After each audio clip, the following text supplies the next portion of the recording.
It's dark. It's still dark when I leave my house. I kiss my children goodbye. I kiss my wife. I promise that I'll call her. There's nobody around. There's the sound of my feet on the gravel of my driveway. The metal on my front gate is cold to touch. My back slices into my shoulders.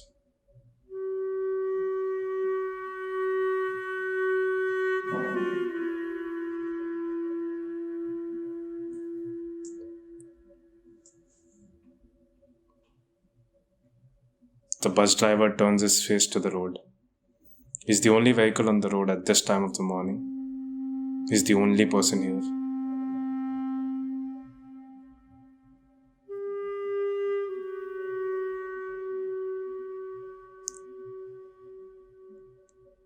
A young Bangladeshi boy with a Walkman slumps in the middle of the bus, towards the right-hand side, stares out of the window. His feet are rested on the seat in front of him. I sit on the other side, behind him. I watch the back of his head. I watch his gentle movements to the sound of his Walkman. I take aim. I release the safety catch. I stare down the barrel, down my arm, rigid, straight. I squeeze. I pick up a copy of the Morning Metro. I look for my horoscopes. I've always looked for my horoscopes.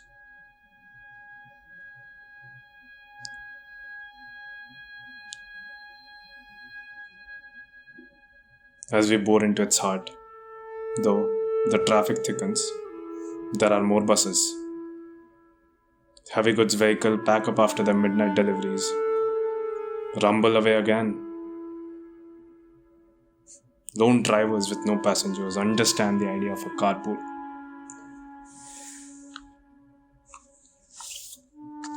They admire the idea of a carpool. They are determined to get involved in a carpool. They rub eyes with hands balancing coffee in paper cups. Warning, contents are extremely hot.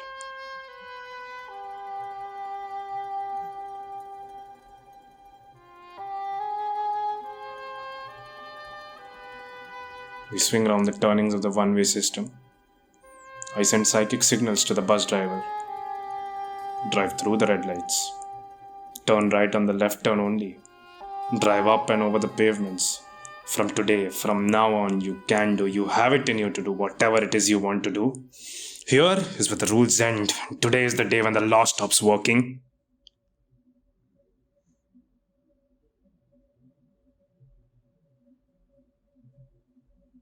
I thank the bus driver when I get off the bus. I always thank the bus driver when I get off the bus.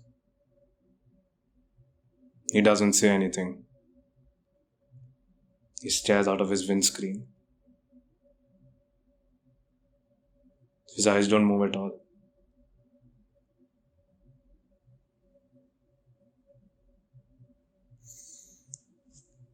I turn out and away from Piccadilly Gardens. I climb up the hill towards the railway station.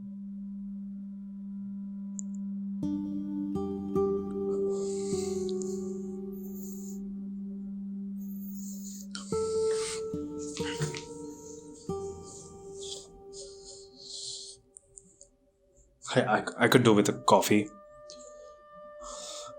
I really need a cup of coffee. Can I have a cup of coffee, please? Thank you. Great.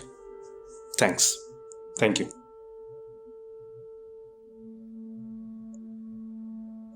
All of a sudden, as if by magic, there are people everywhere, turning away from train platforms, suited and smart and elegant and crisp, very-eyed and bloated, breakfasting on McDonald's or breakfast bars or honey and granola, lugging their laptops, clicking their heels, pulling their shirt cuffs, pressing their phones, They've been working all night on a Polish. They've been driven by the R&D. Their attention to detail and their R&D is breathtaking.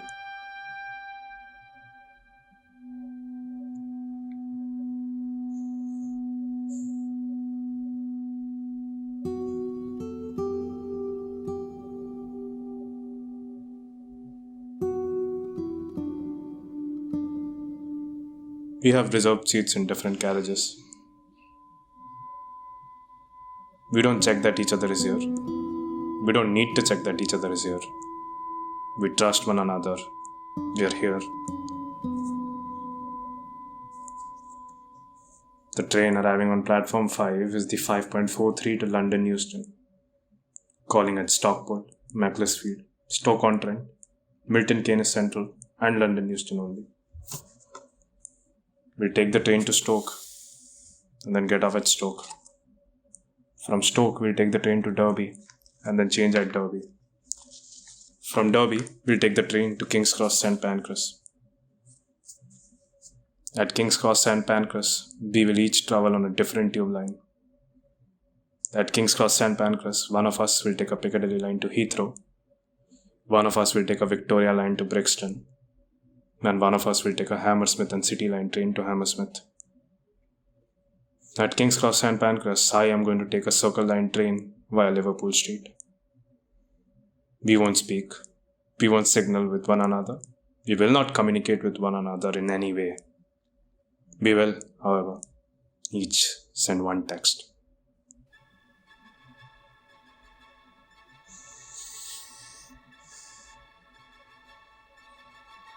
I think the weather is warming up. I think we are gonna have a beautiful day today. Today the sun will shine all throughout England.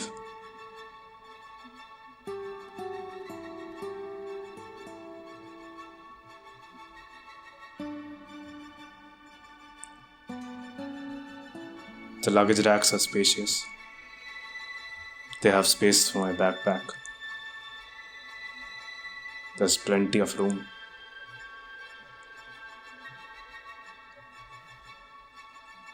This is the first train. There are only a handful of people on my carriage. And when the second of our number comes into my carriage and he sees me, he walks right through the carriage and away from me into a carriage further down the train. And we don't speak. We don't look at one another. We don't say anything at all.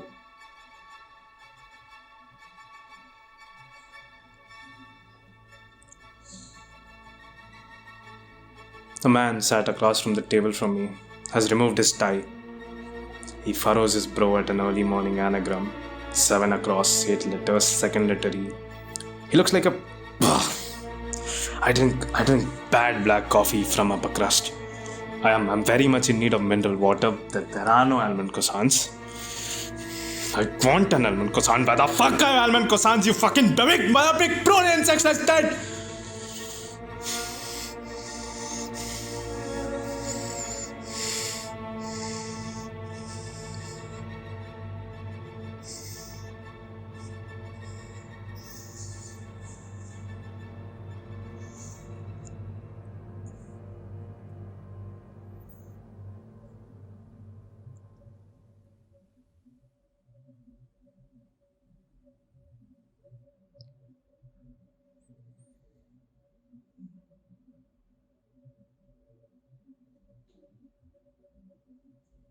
A man down the carriage from me.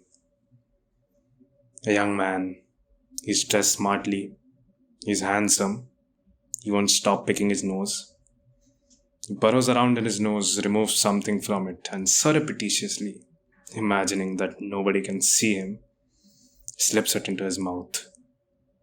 Toys with it between his teeth.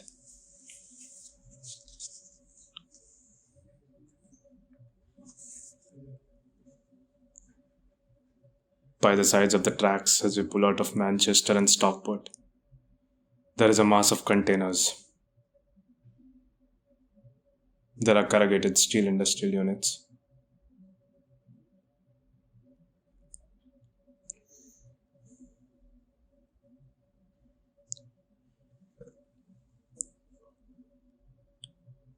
I look into the eyes of the woman sat across from the seat from me. I think for a second that she's been crying. She hasn't. It's my imagination.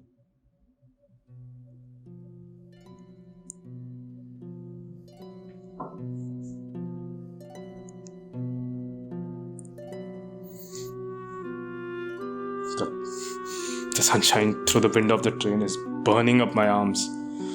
I'm gonna take my jacket off. Can I take my jacket off, please?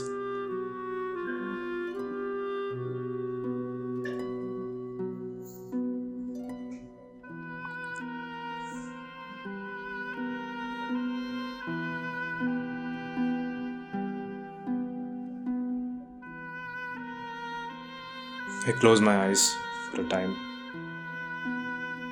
I can sleep now. I try to sleep. I wake up and I panic about how far we have come. I look out of my window as we pull out of Macclesfield.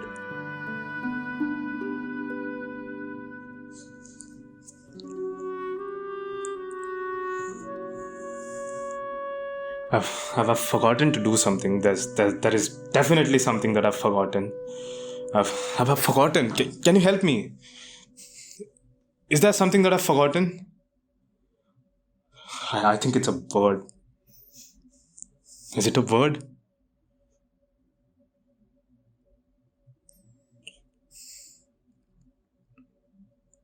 I honestly have no memory of changing trains at Stoke.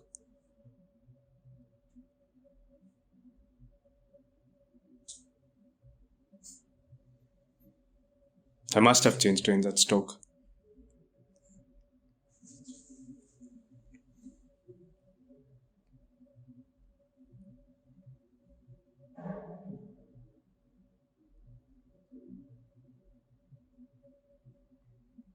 East, out towards Derby. Disused jet garage forecourts sit side by side with double driveways. Here there are food makers, and the food they make is chemical. It fattens up the teenage and soaks up the preteen. 9-year-old children are dazzled up in boob tubes and miniskirts and spangly eyeliner, just as fat little pigs stare out of the windows of their family estate cars. In the sunshine of the mid-morning in the suburbs of South Midlands, heroin has never tasted so good. Internet sex contact pages have never seemed more alluring, and 900 television channels have never seemed more urgent. And everybody needs an iPod, and nobody can ever get a metro anymore. If I had the power, I would take a bomb to all of this, to every grazing horse, to every corrugated metal shed, every wind-blasted tree, every telephone mast, and every graveyard. I would just wipe it all off the skin of the world, just scratch it away.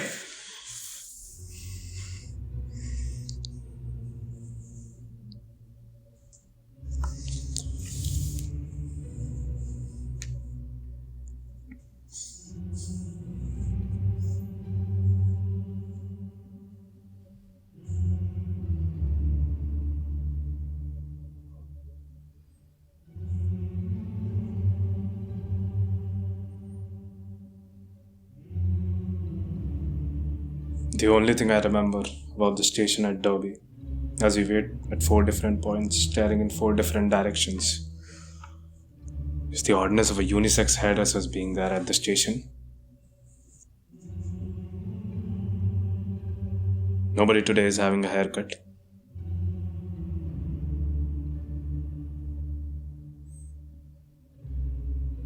I climb on the 3rd train. I try to close my eyes again.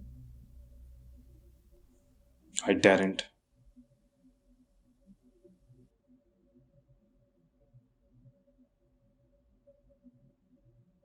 The land rolls on.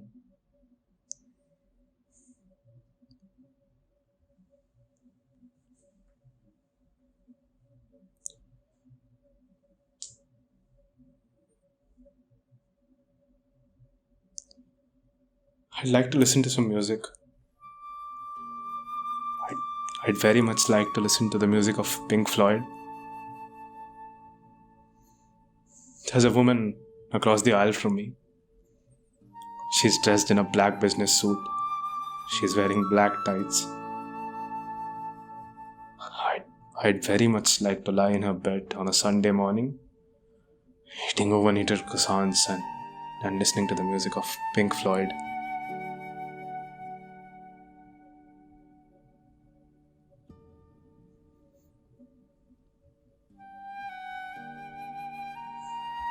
The teenage girls on the counter of Boots didn't even check the signature on my card. 500 bottles of peroxide for hair dye, 50 bottles of nail varnish remover. I'm making a movie. I'm the runner on a movie.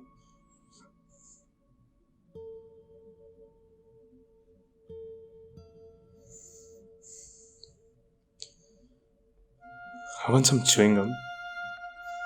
I want to read the sports pages of a national newspaper.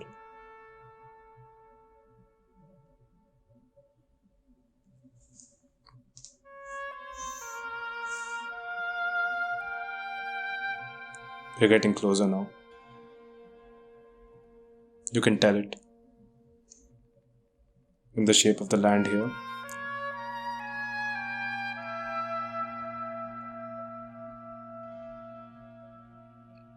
Glass and concrete and grey metal tubes, pepper platforms, punctured by yellow paint at the Luton Airport Parkway.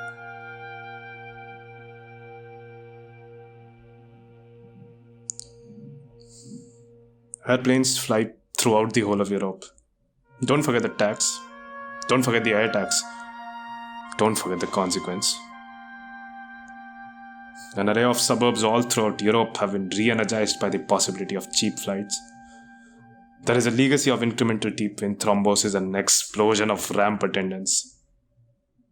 Asian boys from the suburbs of whole of Europe over have become ramp attendants, juggling the matrix snake of the luggage hold, perfecting the ergonomics of bags on wheels. Their mothers packet sandwiches in airtight silver foils, their sisters spray perfume, their fathers drive buses that move you from one car park to another.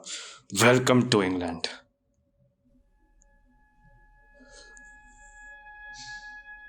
London rises.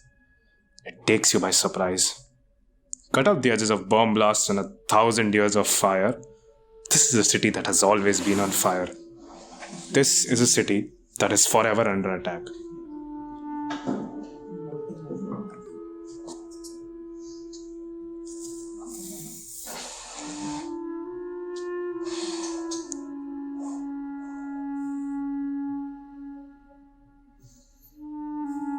Nobody checks my ticket. The ticket guards stare at one another's shoes, giggling. St Pancras Hotel is a spectre from another time. The whole of the city looms up and over us through the St Pancras Hotel. The metal stairway and the sweep of elegance, haunted by women who have walked down the stairwell.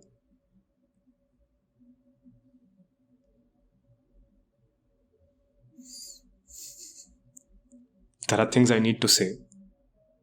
There is a sequence of words that I've been told I must say, but I can't remember what order it goes in. I want to phone home.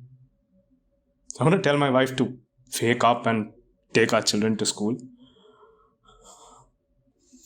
I want to ask her what order the sequence of words is meant to go in.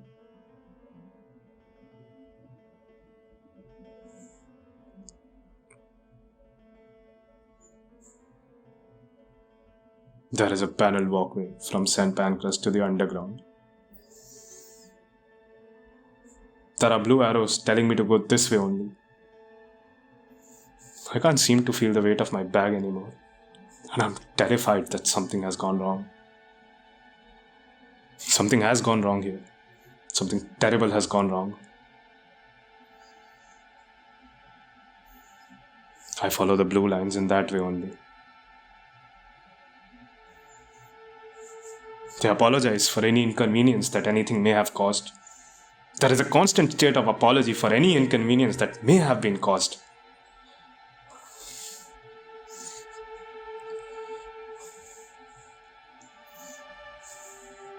They have dug up the floor tiles. They are rebuilding everything.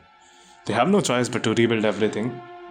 When the Olympics get here, this place will have the newest floor tiles you'll ever be able to imagine. All of the newspaper headlines, each after the other, are roaring with delight. They cannot believe what happened yesterday. Nobody can believe what happened yesterday and what that will mean.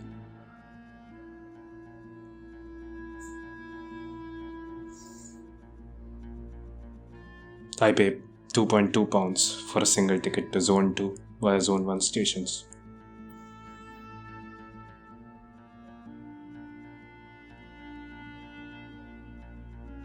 I smile at the man who holds the gate to the platform open for me so that I can get through with my bag.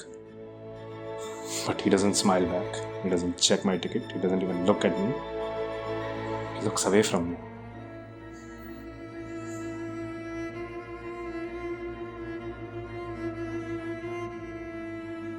The second of our number sends me a text message.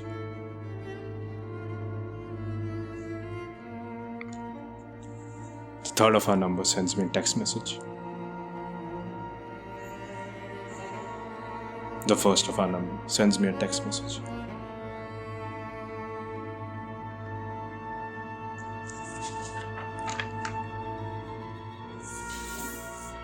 I reply to them all.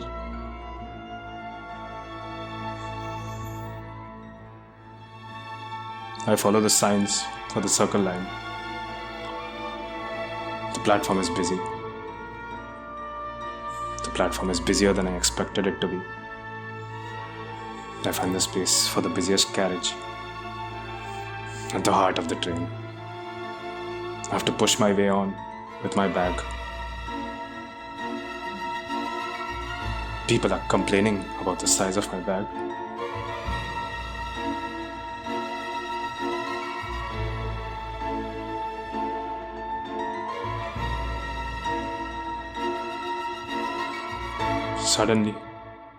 Suddenly I feel lighter than I have ever felt in my whole life.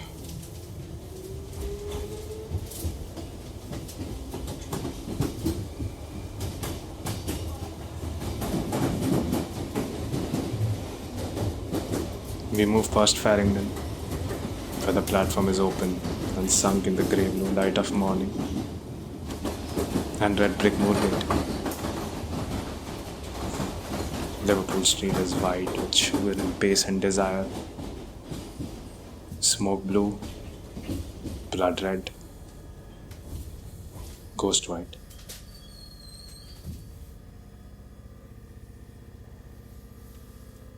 The train pulls out of Liverpool Street and moves towards Aldgate.